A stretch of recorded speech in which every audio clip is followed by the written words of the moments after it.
bookish friends, and welcome back to my channel. So as you can tell, I'm not in my normal spot in front of my bookshelf. No, because today is my 2020 reading wrap up. This is the last wrap up of the year, except for the month of December, because I want to give the books I read this December their own time, because I'm not going to go into in depth with a review of each of the books. I'm just going to rapid fire tell you the titles and like when I read them.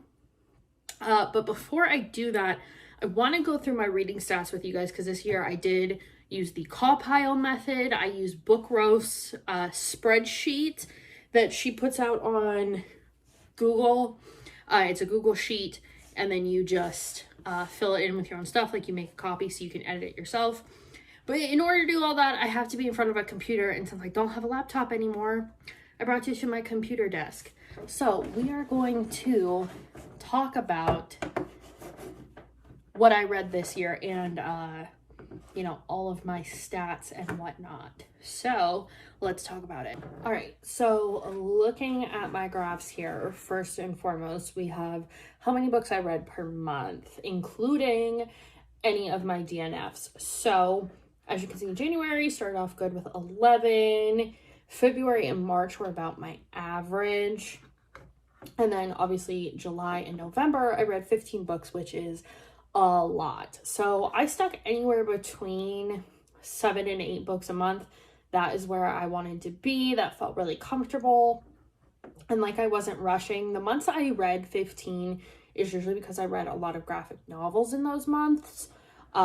So yeah, I definitely had a lot shorter books that I was reading during this time.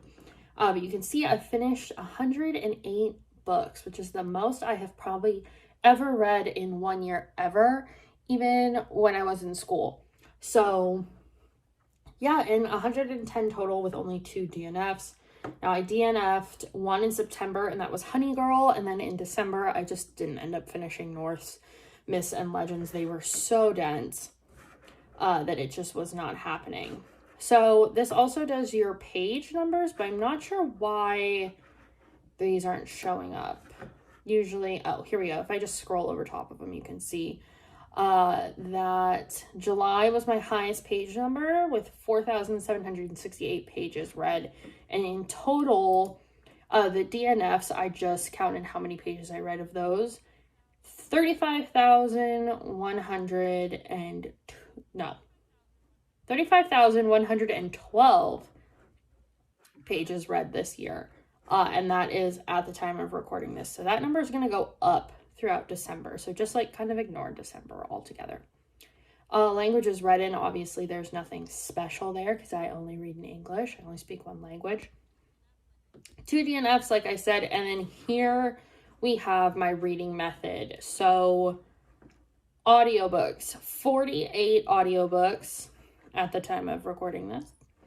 And then 41 physical books, which that's going to go up too because all the other books I have on my TBR for December are physical. So that's going to go up to, let's just say I get through 2 more books.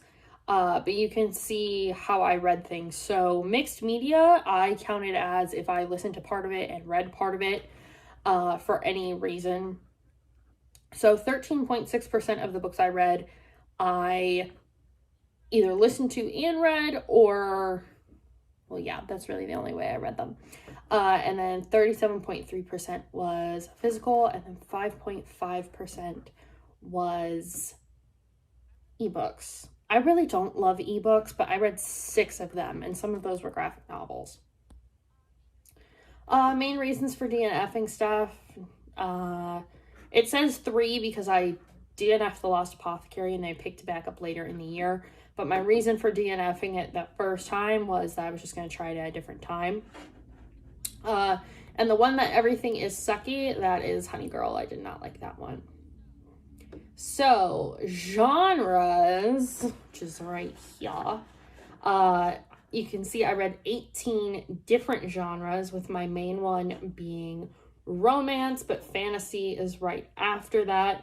And depending on what book it is, it probably depends on how you classify them by genre.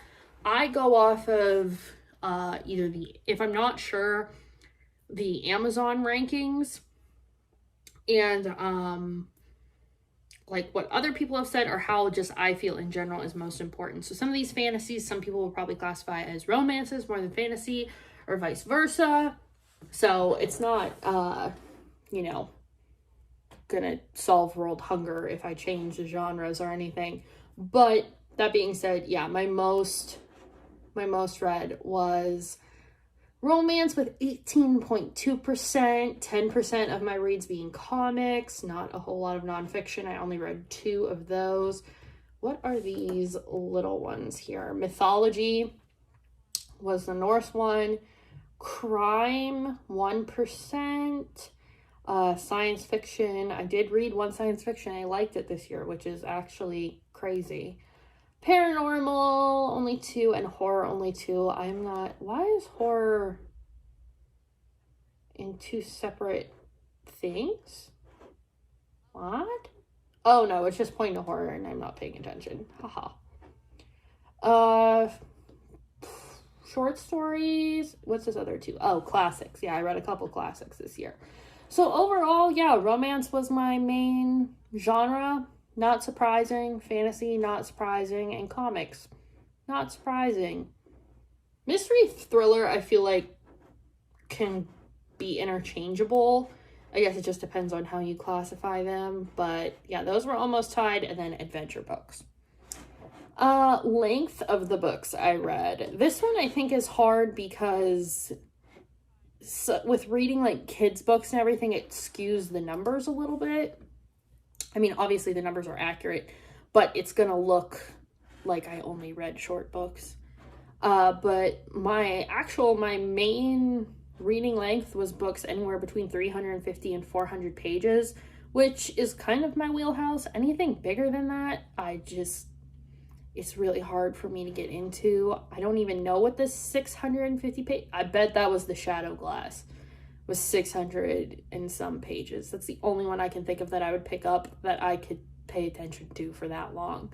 But yeah, mostly everything was 350 to 400 pages, or 100 to 150, which a lot of the graphic novels are that length, or 400 to 450.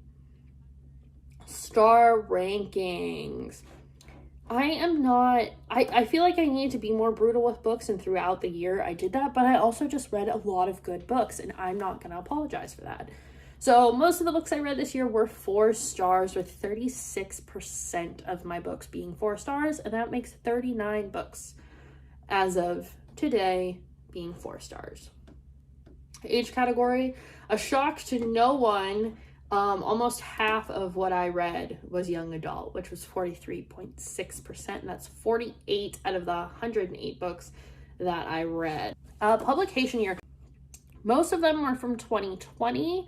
31 of the books I read were from 2020, 9 were from 2021, and 2019. So I stayed pretty current on what I was reading. I don't know what the oldest one is. Let's see. Probably 1886. 1820. That's got to be either Jekyll and Hyde or Sleepy Hollow. I don't know which one came first. And what is this? 01. I don't know what book that was. Okay, let's see. How I got it. 80.9% of everything I read is what I owned, and then 19.1% of that was from the library. This is where I saved some money this year by not buying books that were on my TBR list that I ended up not liking. So next year I want to try and split that, maybe like half and half. Although I have so many books to read. So let's talk rep. 66 of the books that I read did not have any LGBTQ plus rep in it, which is not a great number. But also some of the ones that were present, like this 27.5%, was like just a little blip in the story and it didn't really do anything for for the book except feel kind of like a token gay person. So take that for what you will. But 13 of those books I read, the main character was LGBTQ in some way. So, you know, if you just want an overall number for presence of a character from the Alphabet Mafia, you got to add those together. So, yeah. And the breakdown of that, and I actually thought this was quite interesting. Most of the characters were either gay or bi. It felt like a lot of authors are a lot more comfortable writing bi characters than gay characters. And you know what? There may even be more books that had gay characters in them, but I didn't feel like they explicitly told me that, and I didn't want to assume either. So there's that. Then we go to rereads. 8% of what I read were rereads. That number will change by the time I hit my December wrap up. So I will update the stats when I do the December wrap up. So just check for that at the end of the month.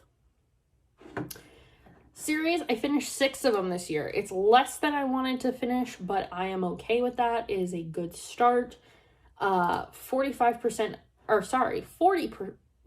of what I read were standalones. So I read 59.1% of series. Talking about some authors here. 13 of the authors that I read are people of color. Now these numbers aren't right, because if I reread something, it counts that as another single individual author. And if I read a series, then those repeat authors, it counts as a separate author, because you'll see I have 108 or 110 authors worth here, but I didn't read 110 separate authors. So these numbers are not correct. So I will put up on the screen somewhere, like in text, what the actual numbers were.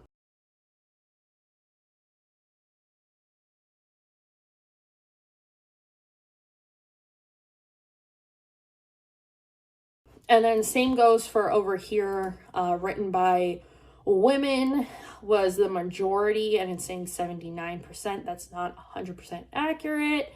Multiple authors being 10 or being 9%, and then men being 11%. And then again, I don't think this breakdown for the races is correct, because again, they count as individual authors, but with the way this breaks it down, 46.2% of the authors of color that I did read were Black, 38.5% being Asian, and 15.4% being Latinx. And then the nationalities I have down here, again, aren't right. But where it says multiple, it means there were multiple authors, so there were multiple nationalities. And that's a lot with my comics in there. But 65.5% are just listed as being from America in some place. And 14.5% of these stories were own voices. Now it is time to go through all of the titles. You won't see my face for this part, so I'm just going to read these off for you guys, and you will see the lovely books here. But first, I want to show you guys what my shelves look like when I don't have the books that I only read this year on them, because it is a disaster. But also it shows you just how many books I read. So, let's go. Excuse the bad lighting, but this is what the shelves look like with none of the books I read this year on them. There are Funkos strewn about just because I had to actually get the books off the shelves, but yeah, it's a bit of a mess, but we're gonna make it better in just a second. Starting off in January, I read the Brooklyn Nine by Alan Gratz. People Like Her by Ellery Lloyd. The Invisible Life of Addie LaRue by V.E. Schwab, because who didn't read this book this year? The Lantern's Ember by Colleen Hook. The Phantom of the Subway, which is a Geronimo Stilton. The Strange Case of Dr. Jekyll and Mr. Hyde by Robert Louis Stevenson. The Temple of the Ruby of Fire, another Geronimo Stilton. This Time Next Year by Sophie Cousins. The Mona Mouse Code by Geronimo Stilton. Kingdom Keepers 7, The Insider by Ridley Pearson. Harley Quinn, Breaking Glass, Mariko Tamaki. Then we go into February. I read Love and Luck by Jenna Evans Welch. Murder on the Orient Express by Agatha Christie. Winterwood by Shay Earnshaw. Bringing Down the Duke by Evie Dunmore, which I actually ended up reading again in November. Wonder Woman, The Cheetah. The Shadow Glass by Ringe Pecco. Each Read by Emily Henry. The Five by Haley Rubenhold. Part of Your World by Liz Braswell. All the Light We Cannot See, Anthony Doerr. City of Villains by Estelle Laurie. Mirror Mirror by Jen Calanita. Straight On Till Morning by Liz Braswell. The Legend of Sleepy Hollow by Washington Irving. Unbirthday by Liz Braswell. And Kingdom of the Wicked by Carrie Maniscalco, which I also read again in October, and I forgot to tell you guys that those were March. So from Part of Your World to Kingdom of the Wicked was in March. Moving on to April, Never Have I Ever by Shara Shepard. A Rogue of One's Own by Evie Dunmore. I read that again in November. The Inheritance Games by Jennifer Lynn Barnes. The Mistake by Elle Kennedy. Harley Quinn Rebirth Volume 4, Surprise, Surprise. Steel Tide by Natalie C. Parker. And A Cheese-Colored Camper by Geronimo Stilton. On to May, we have Take a Hint, Danny Brown by Talia Hibbert. Vote Harley, which is another DC Rebirth Harley Quinn comic. And The Guest List by Lucy Foley. On to June, Heartstopper Volume 1 by Alice Oseman. The Prince and the Dressmaker by Jen Wang. Spoiler Alert by Olivia Dade. The Lovely War by Julie Berry. Anxious People by Frederick Bachman. Watch Your Whiskers, Stilton by Geronimo. The Love Curse and Melly McIntyre by Robin Talley. The Honey Don't List by Christina Lauren. Started off July. The Lost Apothecary by Sarah Penner. The Girl from the Well by Ringe Pecco. Paper Girls Volume 1 by Brian K. Vaughan. Heartstopper Volume 2 by Alice Oseman. From Blood and Ash by Jennifer L. Armentrout. The Shadow Between Us by Tricia Levenseller. The Hollow by Jessica Verde. The Haunted by Jessica Verde. City of Bones by Cassandra Clare. Ace of Spades by Amanda Foody. Shipwreck on the Pirate Islands by Geronimo Stilton. My Name is Stilton, Geronimo Stilton by Geronimo Stilton. It Only Happens in the Movies, Holly Bourne. Surf's Up Geronimo by Geronimo Stilton. Then we go into August. Desperate Measures by Katie Robert. Cinder by Melissa Mayer. The Tale of Despero by Katie DiCamillo. Black Widow Forever Read by Margaret Stoll. The Suffering by Rin Chepico. Fable by Adrienne Young, which I also reread in December. Lore by Alexandra Bracken. Serpent and Dove by Shelby Mahurin. Two Truths and a Lie by Sarah Shepard.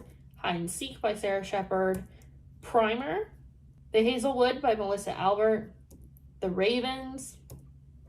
Cross My Heart and Hope to Die by Sarah Shepard. Moonshot by Alessandra Torrey. Goldie Vance Volume 1. Caraval, Stephanie Garber. 7 Minutes in Heaven by Sarah Shepard. The Seven Husbands of Evelyn Hugo by Taylor Jenkins Reid. Honey Girl by Morgan Rogers. Such a Fun Age by Kylie Reed. And that started off October. Fix Her Up by Tessa Bailey. The June Boys by Court Stevens. The Wild Wild West by Geronimo Stilton. The Secret of Cackleford Castle by Geronimo Stilton. Wonder Woman Volume 7, Amazon's Attacked. The Hating Game by Sally Thorne. Kingdom of the Wicked again. The Midnight Library. Conceal Don't Feel.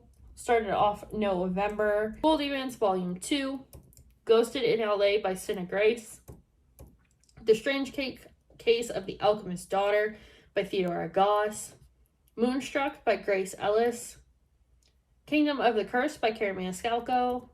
Heartstopper Volume 3 by Alice Oseman.